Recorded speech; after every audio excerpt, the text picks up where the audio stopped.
जय सीताराम सभी को। स्वागत है आपका पुनः अपने इस बाल बोध ज्योतिष सार संग्रह के अध्ययन की कक्षा में। भगवान राघवेंद्र सरकार की कृपा से हम फिर पुनः आज एकत्रित हुए हैं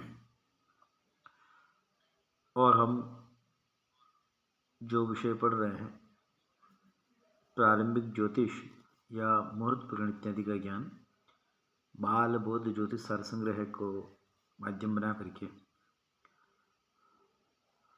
उसके चरण में हम लोग पिछली कक्षा में नक्षत्रों के ज्ञान के ऊपर चर्चा किए थे। उसी में मानो मृदु नक्षत्र पिछली कक्षा में पढ़े थे।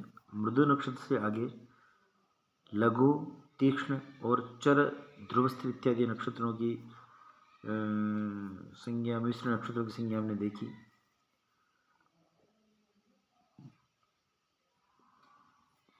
एक बार उसका पुनः हम लोग पारायण कर लेते हैं। अश्विनी गुरु भम अर्कदैवतम साभिजित लघु चतुष्टयम मतम पुण्यभूषण कला रतो शतज्ञान शिल्प गमने सुसिद्धिद। यह लघु नक्षत्रों की संज्ञा है। हम क्रम से पढ़ते आए हैं। पढ़ने का जो क्रम अभी भी हमारा जो है शास्त्र विधि से ही, मतलब बृहद से सूक्ष्म की तरफ जा रहे हैं। नक्षत्रों का विभाग जो हमने पढ़ा है वह भी आप देखेंगे। पहले हमने ऊर्ध्वमुख, तिर्यंगमुख और अधोमुख, ये 3 संज्ञाएं पढ़ी। इनमें क्रमशः 9 नक्षत्र प्रत्येक संज्ञा में है। तो पहले हमने उसको 3 भागों में 27 जो भजक रहे नक्षत्रों की संख्या जो 27 है उसको 9 भागों में विभाजित करके पढ़ी।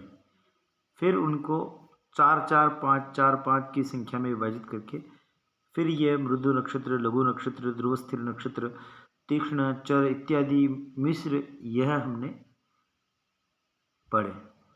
तो बृहद से सूक्ष्म की तरफ जो ज्ञान का प्रवाह जो वैज्ञानिक दृष्टिकोण से हमें देखने को मिलता है, वही उसी परंपरा से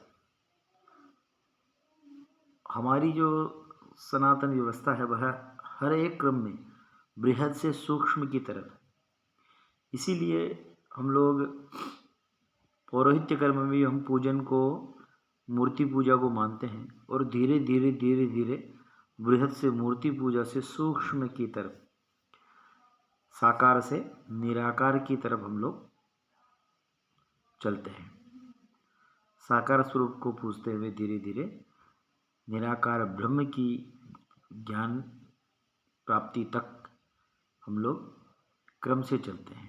वही क्रम प्रत्येक विषय में और हर जगह व्याप्त है। हर जगह उसी क्रम से समझना चाहिए। हम भी जो विषय पढ़ रहे हैं इनके जो संग्रह करता है नारायण प्रसाद जी मिश्र, उन्होंने उसी क्रम से इस सार संग्रह को रखा है। तो अश्विनी इत्यादि की जो लघु संज्ञा है नक्षत्रों की वह हम लोग पढ़ रहे थे। अश्विनी गुरुभम अर्कदैवतम साभिजित लघु चतुष्टयम मतम पुण्यभूषण कला रतौषध ज्ञान शिल्प गमनेषु सिद्धिदम।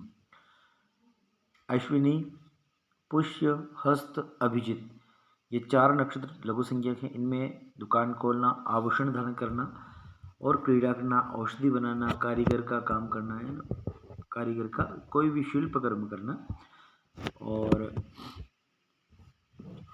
शिल्प कर्म की दुकान खोलना और शिल्प कर्म जैसे उस दिन प्रारंभ करना, कोई भी है, सिलाई है, कोई भी शिल्प कर्म है, और यात्रा करना, ये काम सिद्ध होते हैं। ये हम लोग कल पढ़े थे। फिर उसके बाद तीक्ष्ण नक्षत्र मूल शुक्र शिव सार्प देवतानि उत्पत्ति अथ च तीक्ष्ण संज्ञा। हाँ, भूत यक्ष निधिम अत्र भूत यक्ष निधि मंत्र साधनम भेद बंधवद कर्म च चातृतु।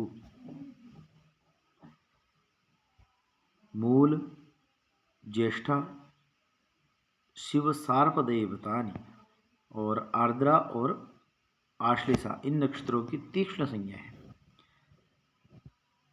इनमें भूत यक्ष निधि मंत्र साधनम, भूत प्रेतादि का दोषों की पीड़ा की निवारण करना और द्रव्य निकालना, मंत्र साधन, भेद बंधन, ये कर्म शुभ होते हैं। बंधन आदि कर्म शुभ होते हैं। और तीक्ष्ण नक्षत्रों में जो षडकर्म है वो भी इनमें किया जाता है। चरण नक्षत्र है वैष्णवत्रययुतः पुनर्वसूर्मारुतं चर पंचकं त्विदं दंतवाजगर्भादिवाहन आरामयान विधिषु प्रशस्यते। अब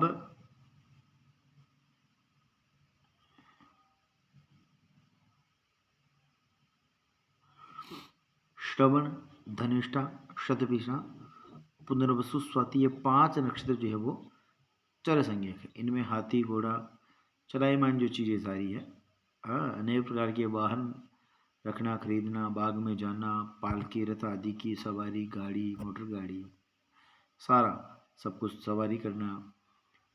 और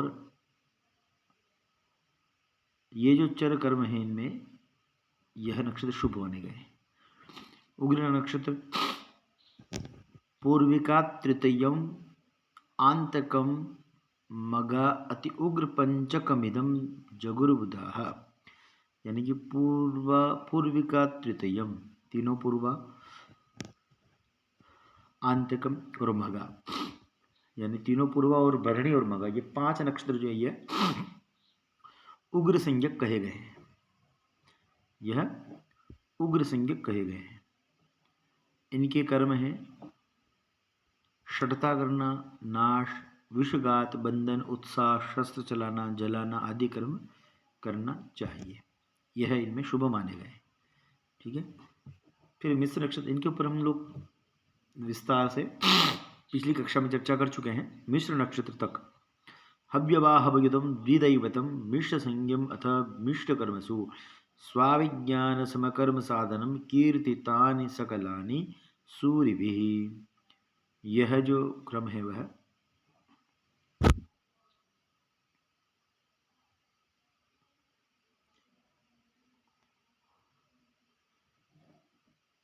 मिश्र नक्षत्रों की संज्ञा है। कृतिका और विशाखा यह दोनों मिश्र संज्ञा है। इनमें मिश्र कर्म करने चाहिए। इस पर भी कल चर्चा हो गई थी। कल हम पंचक के ऊपर चर्चा कर रहे थे। पंचक का जो विषय है वह जानने योग्य और याद रखने योग्य है। पंचक हर जगह देखा जाता है। पंचक विचार में बहुत सारी चीज़ें हैं। सामान्य जीवन में भी जब किसी का शरीर शांत हो जाता है तो उस समय भी पंचक देखा जाता है, क्योंकि इसमें शवदाह नहीं होता है। और जो भी देश काल रीति के अनुसार जो भी परंपरा हो तो दाह के साथ 5 वो टोटका जिसको बोलते हैं, या तो आटे के 5 देह बनाकर, पिंड बना करके जलाए जाते हैं, और कहीं कहीं द्राव के 5 पुतले जलाए जाते हैं। और भी देश काल रीति के अनुसार, तो यह जानना बहुत आवश्यक है। और भी जैसे कई कार्य शुभ कर्म है, मांगलिक, शुभ, गृहारंभ इत्यादि में पंचक विचार देखना चाहिए। इन्हीं को बाण कहते हैं, पंचबाण, चोर बाण, अग्निबाण इत्यादि। आज की चर्चा हम इसी के ऊपर करेंगे। वासवोत्तर दलादि पंचके याम्यदिगमनेह गोहपनम गमनेह गोपनम। फिर प्रेतदाह तृणकाष्ठ संग्रह शय्य का वेचनम च वर्जयेत। यहाँ यह वसु उत्तर दलादि पंचके, वसु जिनके स्वामी हैं, यानी धनिष्ठा नक्षत्र के स्वामी वसु हैं, वस धनिष्ठा के उत्तर दलादि पंचके, उत्तर दल से जो 5 नक्षत्र हैं, धनिष्ठा, शतभिषा, पूर्वा भाद्रपद, उत्तरा भाद्रपद और रेवती, ये पंचके, यह पंचक कहलाते हैं। 5 नक्षत्र धनिष्ठा, शतभिषा, पूर्वा भाद्रपद, उत्तरा भाद्रपद और रेवती। तो इनमें जो कर्म है वो याम दिग्गमन, या मेरे दक्षिण दिशा की यात्रा, घर का घिराना, घर जैसे जब जीर्णोद्धार इत्यादि करते हैं तो घर को घिरा करके जो प्रक्रिया चलती है, तो घर को घिराना नहीं और गृहारंभ भी नहीं होता है, दोनों नहीं होता है। और छत नहीं डलती, छत घर को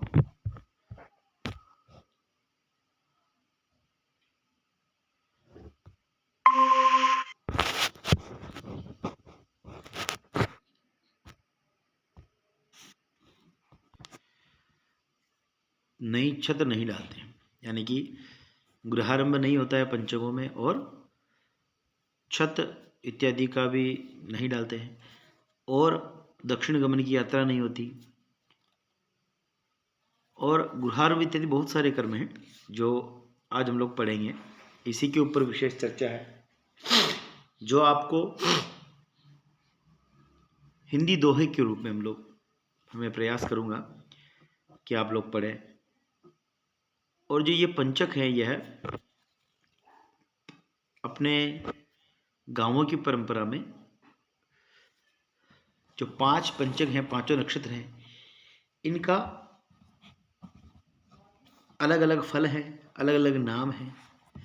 और पंचकों में कहा जाता है कि अगर पंचकों में अगर किसी का जन्म होता है तो 5 बच्चों या बच्चियों का जन्म होगा, और अगर किसी की मृत्यु होती है तो 5 लोगों की मृत्यु होगी, ऐसी मान्यता है, और ऐसा होता है, इसीलिए तो पंचक हैं। तो कौन सा पंचक किस स्थिति क्या रहेगी, प्रत्येक पंचकों की, प्रत्येक 5 नक्षत्रों में एक एक पंचक संख्यक नक्षत्र की स्थितियां अलग अलग हैं, वो हम लोग पढ़ेंगे। कि पहले तो पंचक जो है वो धनिष्ठा से रेवती तक है, यह हम चर्चा कर चुके हैं। और इनमें सबसे पहले हैं जो धनिष्ठा नक्षत्र है, वहीं से धनिष्ठा धनक्षय करें शतविष मृत्यु भाई, धनिष्ठा धनक्षय करे शतविष मृत्यु भाई, पूर्वा भाद्र कर राज भैया, उत्तरा भाद्र दुख लाए। ऐसे इनके अपने अपने फल है। धनिष्ठा में धन का क्षय होता है, शतभिषा में मृत्यु होती है, और पूर्वा भाद्र में राज भय, प्रशासन या राजा का भय यानी प्रशासनिक भय रहता है। उत्तरा भाद्र दुख लाए, उत्तरा भाद्र में दुख की प्रवृत्ति, दुख आता है। करे रेवती अग्नि भय, 5 नक्षत्र दे टाल, 5 नक्षत्र, ये 5 नक्षत्र टालना चाहिए। और किस किस में? शुभ कार्य इनमें करे पड़े कष्ट दुख जा, शुभ कार्य इसमें करे पड़े कष्ट दुख जाल, तृण काष्ठ संग्रहत जो, तृण काष्ठ संग्रहत जो पलंग शैया निर्माण, और नूतन गृह मंडप नहीं, नूतन गृह है ना, गृह प्रवेश भी नहीं, गृहारंभ भी, गृहारंभ और गृह प्रवेश आदि में देखा जाता है विशेष। नूतन गृह मंडप नहीं, गमन दक्षिण मतयान, और मंडप नहीं का तात्पर्य है विवाह में भी देखा जाता है, ठीक है। और गमन दक्षिण मत आन, गंग भोज और चूलना, शोक उठावन टाल। गंग भोज यानी वही गंग भोज तो करते हैं पर शवदाह नहीं करते। और चूल्हा जो धरते हैं ना, चूल्हे का मुहूर्त आगे जब हम पढ़ेंगे, चूल्ही चक्री का इत्यादि आगे आएगा, तो चूल्हे का मुहूर्त जब बताया जाता है उसमें अगर पंचक हो तो वह उसमें नहीं करना चाहिए। और शोक उठावन टाल, और जो शोक सभा इत्यादि तिया वगैरह करते हैं, उसमें भी लोग कहीं कहीं देखते हैं। बाकी जो शबदाह जब करते हैं तो उसमें ये मृत्यु पूतले दाब के करे सुरीति चाल, शबदाह इत्यादि में मृत्यु के समय दाब कुशा या दर्भ के जो 5 पूले या पुतले बना करके उनका संस्कार किया जाता है। यही परंपरा है। और अब इनकी संज्ञा है, जैसे इनमें धन अलग अलग फल दिया है ना, धनिष्ठा धनक्षय करे सद्विज मृत्यु भय, ऐसे ही इनकी संज्ञा है। जैसे धनिष्ठा की जो है वो ग्राम पंचक है।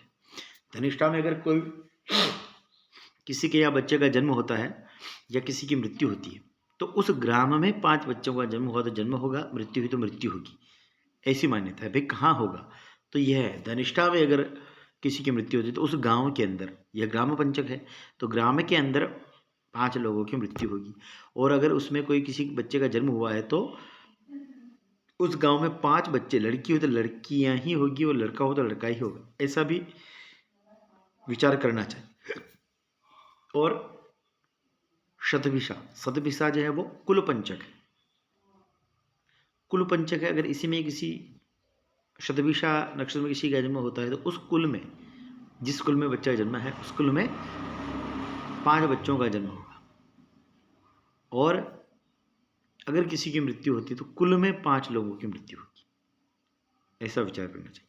फिर पूर्वा भाद्रपद वो मोहल्ला पंचक या नक्षत्र जिसको बोलते हैं, नक्षत्र, नक्षत्र जो है उसको मोहल्ला पंचक या नक्षत्र पंचक है। तो उसमें उस मोहल्ले का विचार करना चाहिए। जनन में जनन और मृत्यु में मृत्यु का, 5 मृत्यु का। ऐसे ही उत्तरा भाद्रपद ये गृह पंचक है, तो घर में ऐसा जानना चाहिए। और रेवती जो ग्राम बाह्य पंचक है, रेवती है वह ग्राम बाह्य पंचक है, गांव से बाहर। तो गांव से बाहर पूरा विश्व है, गांव से बाहर एक गांव को छोड़ के पूरा विश्व है। तो जो 4 हैं मुख्य, क्योंकि जो पंचम है ग्राम बाह्य उसका तो बिल्कुल सिद्ध है ही है, क्योंकि ग्राम बाहर तो 5 का प्रति मिनट में जनन और मरण होता है। ऐसे ही ये 4 जो हैं वह नहीं होने चाहिए, या ये 5 पंचक होने पर फिर इनमें ये टोटका इत्यादि करते हैं। ठीक है। अब और जब आप पढ़ेंगे आगे तो जैसे अयोध्या में राम मंदिर के निर्माण का जो मुहूर्त निकाला गया था उसके ऊपर काफ़ी चर्चाएं हुई। तो जो गुरुदेव ने निकाला था उनका जो पत्र था उसमें लिखा होता ये पंचबाण से मुक्त मुहूर्त है। उसमें जो लिखा था ना पंचबाण, जो अग्निबाण, चोरबाण है ना, मृत्युबाण इत्यादि राज, ये 5 बाण हैं, ये यही पंचक आदि है। तो बाण देखने का और पंचक देखने की विधि है कि कैसे देखी जाए, वो श्लोक में जब आगे आएगा इसमें अगर होगा तो। बाकी जो दोहे में मेरे पास उपलब्ध है वो मैं आपको इसी में बता देता हूँ। इसीलिए आप शुरू में कहा था कि आप पेन और नोटबुक लेके बैठें। ये जो विषय आज जो मैंने बताए हैं ग्राम पंचक, कुल पंचक इत्यादि, ये आपको बड़ी मुश्किल से कहीं पुस्तकों में देखने को मिलेंगे। यह अब एक परंपरा रूप में जो हमारे बुजुर्ग हैं, विद्वान हैं, उनके पास सुरक्षित है। बाकी लिपि में लिखे हुए बहुत कम जगह मिलेंगे। महापंचक देखने की विधि तो मिल जाएगी। तो ये दोहा में लोग 15 तिथिरु मास के 12 10 अष्टवेद, 15 तिथि लेना है। और मास के महीने कितने होते हैं, 12 लेने हैं, 12 और फिर 10 और अष्टवेद 10, 8 और 4, इनका योग करना है। 15, 12, 15, तिथि रु मास के द्वादश 15-12 जोड़ करके फिर उसमें 10 फिर जोड़ना है, अष्ट और वेद 8 जोड़ना है, फिर वेद जोड़ना है, फिर संक्रांति दिन जे गए, जितने संक्रांति कब थी पंचांग में देखना है, और जिस दिन का बाण हम लोग जानना चाह रहे हैं उस दिन का जो उस दिन तक कितने दिन हुए संक्रांति को बीते, वह दिन उसमें ऐड करना है। संक्रांति दिन जे गए जोड़ 15 भाग दे भेद, उन संक्रांति दिनों को जोड़ करके फिर 15 का भाग देना है। 15 का भाग देने पर जो शेष फल बचता है, जो शेष बचेगा वही विशेष, शेष ही विशेष है, हर जगह शेष फल ही विशेष है ना। जो भागफल है उसका कोई लेना देना नहीं है, जो शेष बचे उसी से फल जान। 15 रोग राज दश, 15 बचने पर रोग पंचक, राज 10 बचने पर राज पंचक, अग्नि 12 जान, और 12 बचने पर अग्नि पंचक, अग्नि 12 जान, 8 चोर मृत्यु 4 पर, 8 बचने पर चोर पंचक, और 4 बचने पर मृत्यु पंचक, शेष बचे फलमान, शेष बचने पर यह फल, ऐसा विचार करना चाहिए। 15 रोग राज 10 अग्नि 12 जान, और 8 चोर मृत्यु 4 पर, शेष बचे फलमान। तो यह गणित करने के बाद जितने जो बचते हैं उस संज्ञक वह बाण उस दिन विद्यमान है। और अगर ये शेष नहीं बचे, इनके अलावा कोई शेष बचे तो पंचक ये नहीं है, कोई पंचक नहीं है। ऐसा विचार करना चाहिए। और इन पंचक में एक विशेष और है, जो अग्नि चोर बाण इत्यादि जो हम पंचक देखे हैं उनको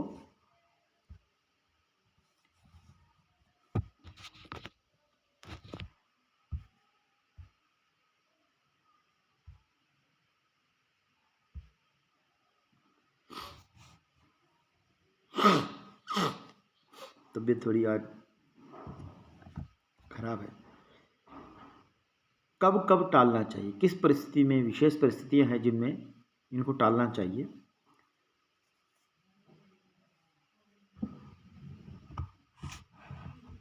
वह भी उपलब्ध है कि रवि रोग शनि मृत्यु को, रविवार को रोग पंचक या रोग बाण, रविवार को रोग पंचक, रवि रोग शनि मृत्यु को, और शनिवार को टालने का मतलब है जब कोई भी अगर हम मुहूर्त देख रहे हैं और पंचक का विचार कर रहे हैं, तो अगर रविवार है शनिवार है तो रवि और रोग शनि मृत्यु को, तो रविवार को रोग पंचक छोड़ देना चाहिए, और शनिवार को मृत्यु पंचक हो तो मुहूर्त नहीं करना चाहिए। छोड़ने का मतलब यही था, दोनों का मतलब यही है, ठीक है। शनि मृत्यु को शुक्र चोर लागत, और शुक्रवार को चोर पंचक हो तो छोड़ देना चाहिए, और मंगल अग्नि चंद्र राज्य को लगे ताहि कर अंत, मंगल अग्नि चंद्र राज्य को लगे ताहि कर अंत। रोग, अच्छा ये इन वारों को छोड़ देना चाहिए। अब किस समय में क्या छोड़ना चाहिए वह भी है कि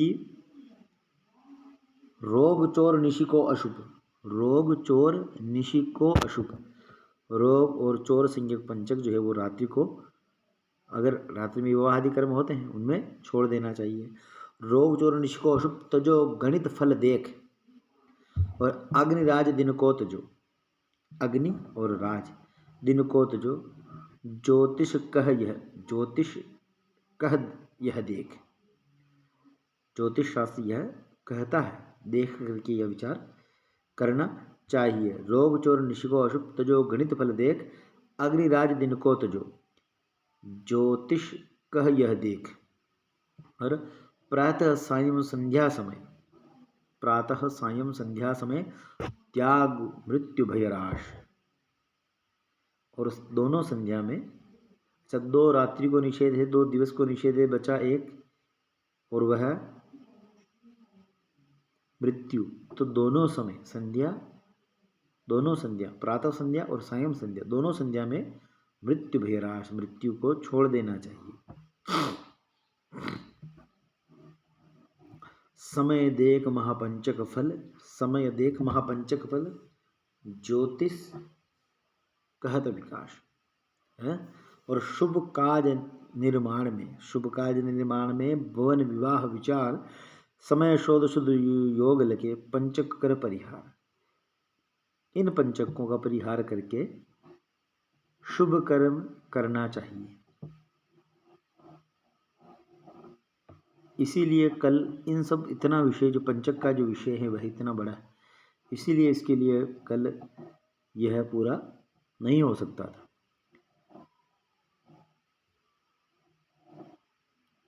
तो यह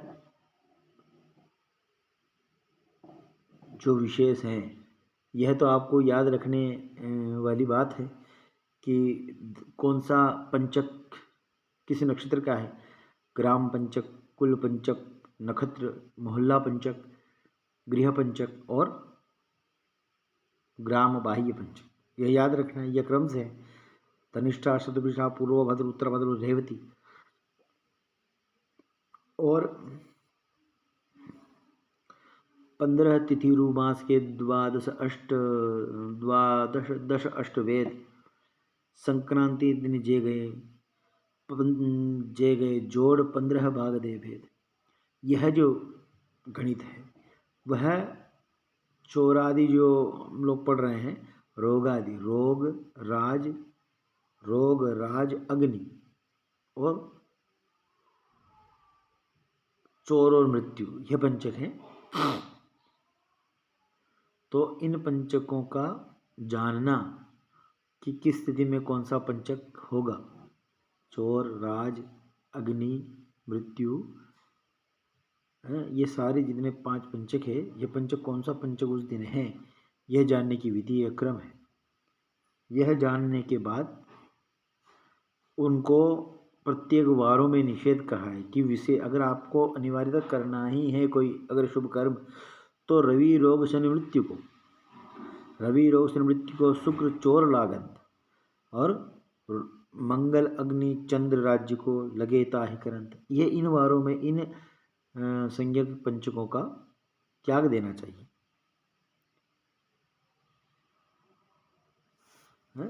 रविवार को रोग, शनिवार को मृत्यु, शुक्रवार को चोर, मंगलवार को अग्नि और सोमवार को राजभय का महापंचक घातक होता है।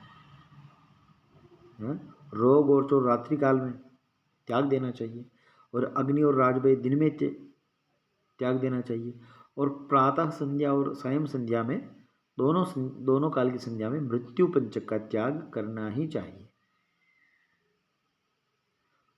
और जो शुभ कार्य में जैसे भवन, नींव, गृह प्रवेश इत्यादि कार्यों में 5 महापंचक टाल देने चाहिए। और विवाह कार्य, लग्न में रोग और मृत्यु दोनों अवश्य त्याग देना चाहिए। रोग और मृत्यु दोनों को विवाह में, विवाह का मतलब लग्न समय में, यह तो तिथि के अनुसार चलेंगे ना, तिथि और अपने संक्रांति दिवस के अनुसार, तो उनके हिसाब से उसको त्यागना चाहिए। जो आप पंचांग में जो मुहूर्त दिए हुए रहते हैं उन सब में ये देखा जाता है पंचबाणादि, और जो प्रतिष्ठा इत्यादि का जो है उनमें अधिकतर पंचबाण देखा जाता है। और ये इनका देखना चाहिए विचार, पंचबाणों को देख करके ही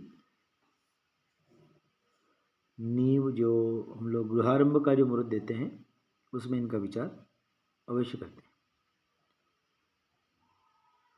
ठीक है, आज इतना ही केवल पंचक के विषय में, और फिर